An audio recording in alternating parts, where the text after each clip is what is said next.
From the Fox Business Network headquarters in New York City, it's the Tom Sullivan Show. Here's your host, Tom Sullivan. Well, the stock market's been on a roller coaster ride since the S&P downgraded the U.S. credit rating.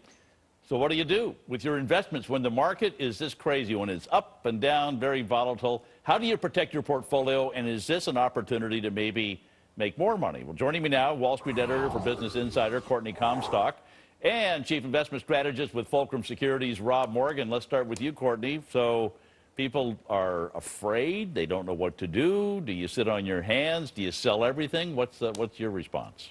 What I would do, I'm not invested in very much right now, and I'm looking at this as an opportunity to buy. I think historically, when the market is so volatile like it is right now, it's a really good opportunity. People are so worried that prices have been driven down and you can take advantage of that. I would say, however, to people like my parents who've been invested in the long term, they should just stay invested. Prices will obviously go back up. They did in 2008. I think they will again. I think we're fine in the long term. Yeah, but it may be just the opposite, though. Rob, let's bring you in because, you know, Courtney's younger than you and me. And so it would seem like the older you get, you don't have that much time to make up the losses. Courtney's got lots of years to make up the losses. Do you agree or disagree?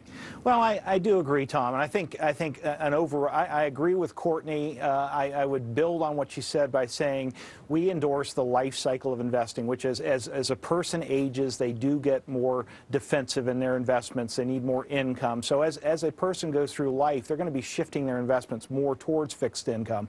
But given where they are on the spectrum, whether they're younger and more aggressive in stocks and they have a bigger proportion of stocks in their portfolio, or they're older and they have less, what this downdraft has done is it has lowered the equity percentage in everybody's portfolio. So what Courtney said about looking at it as a buying opportunity, I agree. I think buying to get back on whatever that level is, whether it's an aggressive investor or conservative investor, makes sense. And I wouldn't do it all in one fell swoop because we could still have some more downside here, but maybe dollar cost averaging through the end of the year with available cash would make sense. Yeah, and I think that, and you know, I don't mean to pick on you about your age, but I mean, it does seem like you do have the opportunity, the younger you are, to take more risk.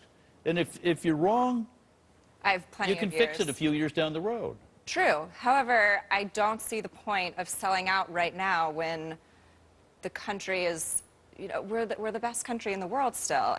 If you're looking at right now as a mini 2008, which I think a lot of people are, this will not be as bad as 2008, and we'll come back just like we did in 2009. Well, that gets down into some of the technical stuff. And Rob, I mean, you know, what number do you jump in with both feet? And you said, you know, go in on a dollar cost averaging basis. I agree with you.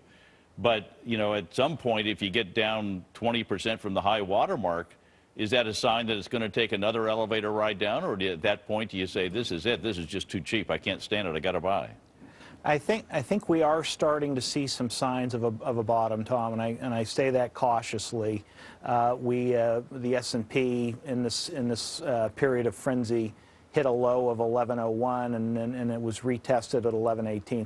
So in fact, we are starting to see some higher lows, which is, and I say that cautiously because next week we could see another big downdraft. But something that Courtney said that I want to build on a little bit more, this is definitely not 2008, and here's the reason why. In 2008, we had so many unquantifiable things on bank balance sheets, all related to subprime debt. We didn't know how to value those things, and that was why 2008 saw us down 50% on the S&P.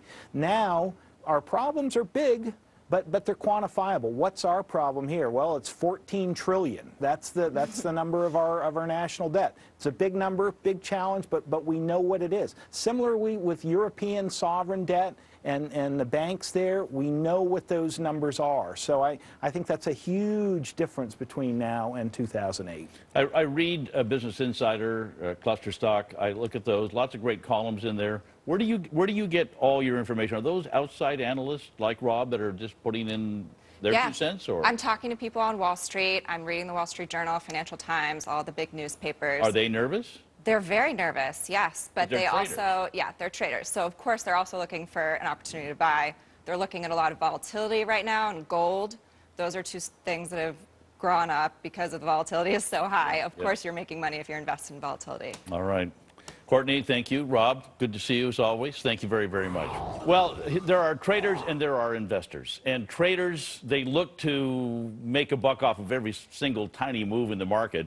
But you should probably be an investor. I mean, most of you are. And you look at what you own and you look at it over 3 to 5 years. And one of the things I've found is that ignoring the gyrations, you ride it through, you stick with an investment plan. If you don't have an investment plan, then you're just plain silly here. You've got to have an investment plan, follow it, your account will grow, you will pay much less in transaction fees if you don't just keep bouncing in and out. And I've never found anybody that's a good market timer. And that's my take on it.